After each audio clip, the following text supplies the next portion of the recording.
Happy New Year, everyone, and welcome back to the Lessons from Lab and Life podcast.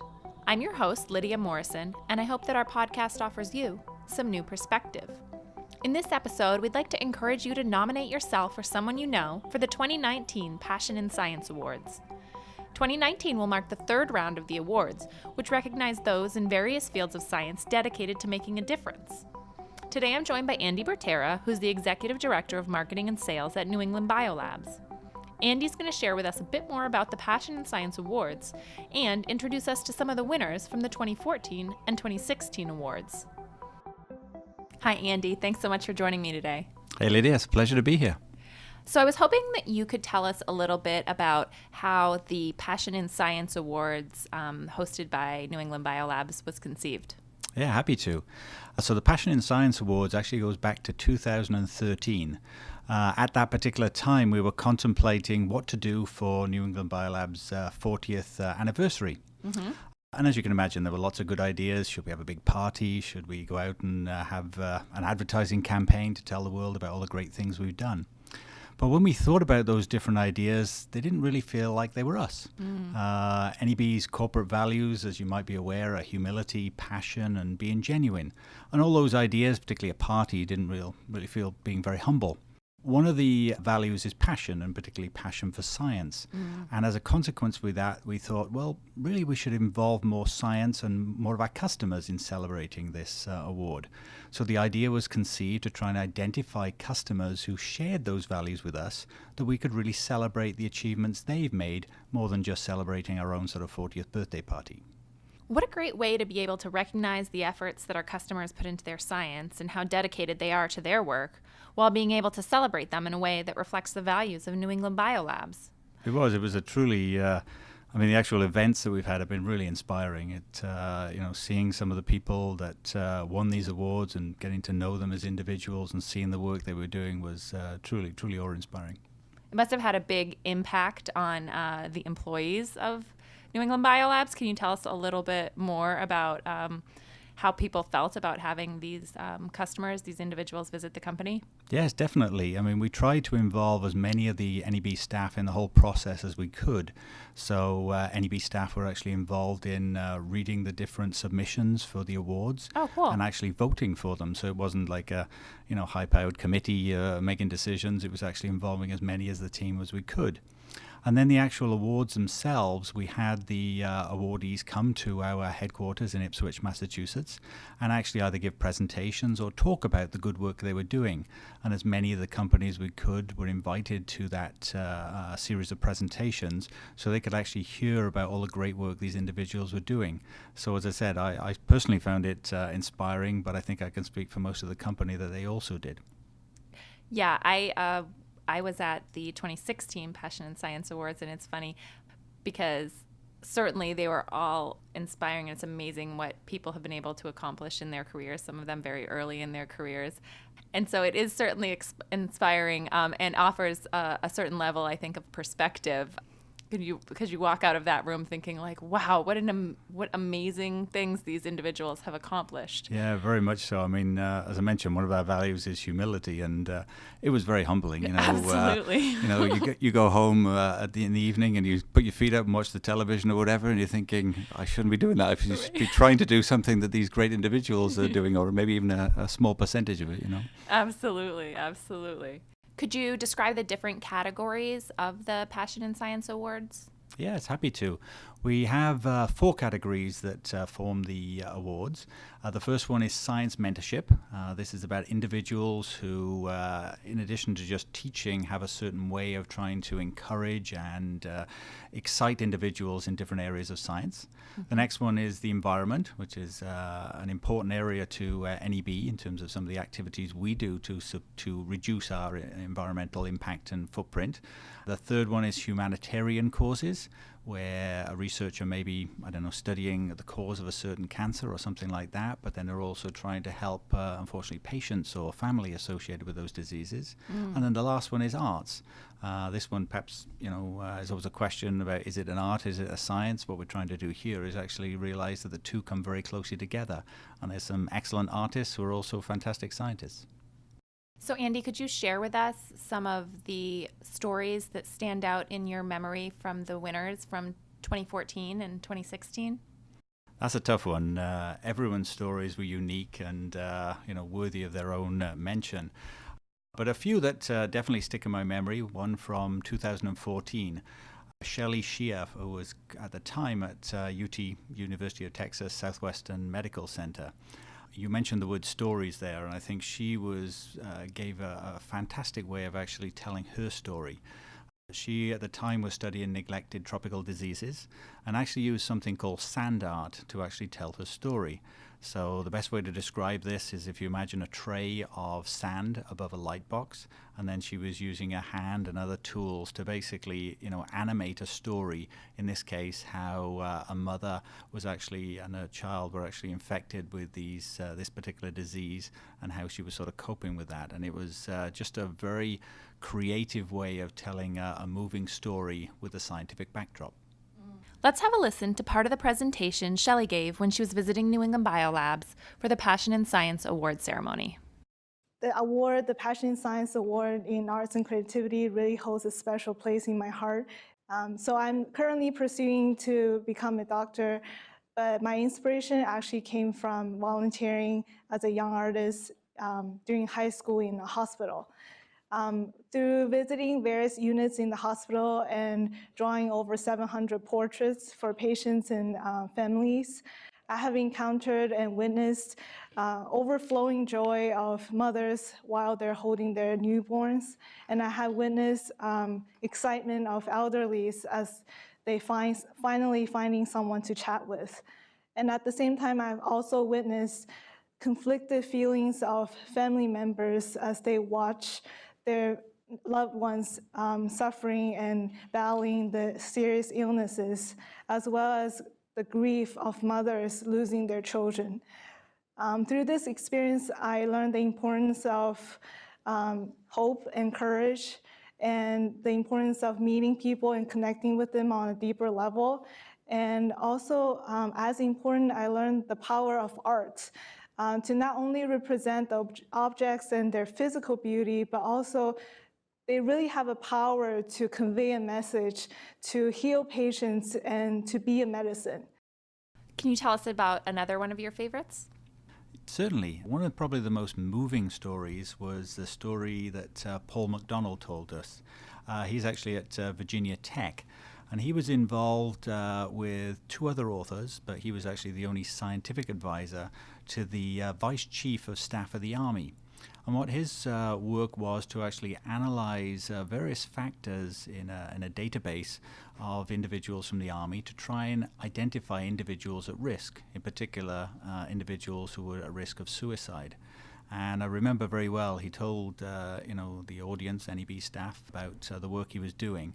And it was very emotional. He was emotional, and there was this period of silence, basically, while he was trying to compose himself to tell the next story. But it was just really impactful, and I think highlighted his own passion for this subject matter, which was obviously outside of his sort of core research area. So while we made a lot of recommendations and the suicide rate has come down in the active duty, there's still Guard and Reserve forces that are struggling, and there's still a lot of people that don't know where to go to get help. Are there any other winners from the 2014 Passion in Science Awards that you'd like to highlight? Another one I'd highlight was actually Laurie Baker. She's actually incidentally also from Texas at Baylor University. And I think her story is really one about passion. If I recall correctly, she was a mother and talked about her work to actually try and identify human remains that were actually found in paupers' graves close to the border with Mexico in Texas. And she was using human identity techniques, forensics techniques, to actually identify those individuals and really bring some closure to those parents or individuals, relatives rather, of the individuals that had actually gone missing. I remember she actually said something along the lines of parents had come to her and say, "Now I have a place to be with my son or daughter." And it really showed that, the work she was doing had meaning, not just to her, but to the individuals she was trying to support.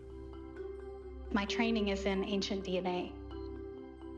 if you can do something from a 70,000-year-old bison, can you possibly look at this 14-year-old bone, because we need to identify this person that died in a conflict situation. And so the more I did that, the more interesting and enriched I felt. And which presentations from 2016 really stand out in your mind? Again, there are a number. One that I particularly enjoyed was interacting with Chris Martine, who's actually from Bucknell University in Pennsylvania. If I recall correctly, Chris is actually a plant biologist, but also a sort of botanist. And as he said himself, it's easy to get his students to touch screens, on their computers and mobile devices. But what he wanted to do was to get them to get out in the wilderness and actually touch plants. And he came up with, obviously, field trips and things, as you might expect, but also developed a YouTube series that he actually called Plants Are Cool Too. And I think what really I enjoyed when I interacted with Chris was his enthusiasm for the subject, which was really contagious and contagious to his students. Yeah, he's a very animated character. Yeah, definitely. All right, so I want you to imagine that you're going to a party, and it's not that much of a fun party. It's a party where you don't know anybody. You walk in the door, you don't recognize a face, you don't know anybody's names, they don't know your name. This is a party where you feel really uncomfortable. It's hard to imagine that this is a place where you want to spend much time. You don't feel invested. You feel awkward, maybe even intimidated, maybe even a little bit afraid, right? It's not a place that you feel like you belong to, right? Now, I want you to imagine another party that's kind of the opposite, right? Maybe you go down the street or something, and you walk into that party, and when you come in the door, everybody yells your name. They all know you. You know all of them. You recognize all the faces. You feel immediately like this is a place where you belong. This is your place. You might be invested in it immediately, right? It's a place where you want to hang out, spend some time. You're not intimidated. You feel really comfortable. I start with that comparison of disparate types of parties every fall in my non-majors botany class at Bucknell. And they don't mind imagining parties. Right? Especially the good kind, right? And what I tell those students is that the sad truth is that many of us are walking through the natural world as if we're at the first kind of party. It's a place where we don't know a lot of the other guests, right? We don't feel that comfortable there. It feels sort of scary and unknown, maybe even unknowable, right? Threatening in some way. And what I ask them to do is sort of stick with me. And as they take this course, and maybe another course with me later, they begin to feel a little more comfortable in that natural world and begin to feel a little bit more like they're at a party where they know more of the guests, right? We haven't touched on the environmental stewardship category yet. Is there an individual who stands out in your mind? Again, there are a number, but one that does bring to the mind is Lisa Anderson, who won the award in 2016. At the time, Lisa was with MIT, and her passion was around educating scientist students, particularly around ways to make the laboratory greener, reduce its environmental impact. I was surprised by this statistic, but she had uncovered that 22% of lab waste stemmed from laboratory gloves. Wow. I think people put them on, do an experiment, take them off, and then replace them with a fresh pair. So she looked specifically at different ways she could actually reduce the impact of the laboratory gloves. And she actually diverted, believe it or not, 600 pounds of gloves from landfills in as little as 4 months. And the way she did that was to actually upcycle them to make, of all things, park benches from these gloves. So every day when I walk into the lab, I think about how do I balance the research that I'm doing, where I'm trying to engineer microbes to make biofuels and chemicals to replace petroleum products to make the world a more sustainable place, with being able to do this sustainably and reduce the impact.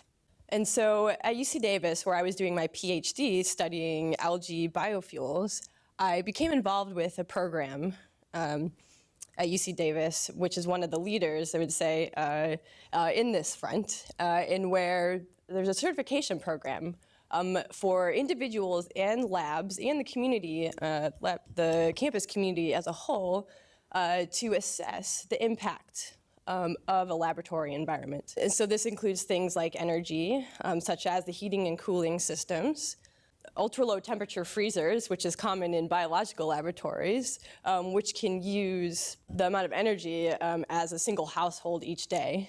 We can also think about waste reduction, so recycling, which is where I have focused some of my efforts, which I will get into.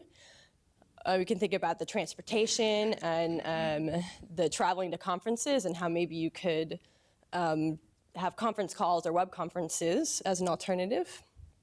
Water, which is a very important issue in California and also Massachusetts this summer. Electronics and things like green chemistry and fieldwork.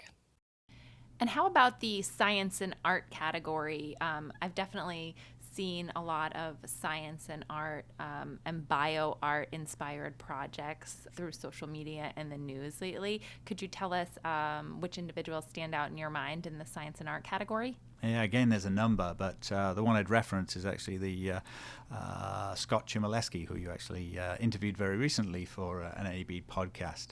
And Scott came across, again, as very passionate, and I think his story of seeing art in microbes and microbial growth was just a fascinating story. I mean, it's combined to now become almost his career of telling the story of how microbes are actually good, and good not just in a healthy way, but good as an art subject as well. We can find the same beauty in the microbial world all around us, on our own bodies, right here in the New England woods and in our backyards. And one of the reasons for this beauty is just the biodiversity of the microbial world. Almost all of the biodiversity on Earth is microbes. So Andy, the awards were presented in 2014 as well as 2016. Do we have any plans in the works to hold a third Passion in Science Awards? We certainly do. 2019 will actually represent the third Passion in Science Awards. We've been receiving applicants for a few weeks now, but there's still time for anybody who might want to apply for themselves or possibly even apply for a colleague that they believe is worthy. So anybody listening to this podcast who would like to actually apply, you can find details at nebpassioninscience.com. Thanks very much. My pleasure. I hope you enjoyed this episode of our podcast and that you're inspired to apply yourself or to nominate a scientist that you know. As Andy mentioned, you can find more details about the awards, the application process, and all the previous award winners at nebpassioninscience.com. And of course, you can check out the transcript of this podcast for that and lots of other helpful links. Be sure to tune in next time when we'll be focusing on practicing sustainable science, because there's no better time than now to be environmentally conscientious about lab practices and lab waste.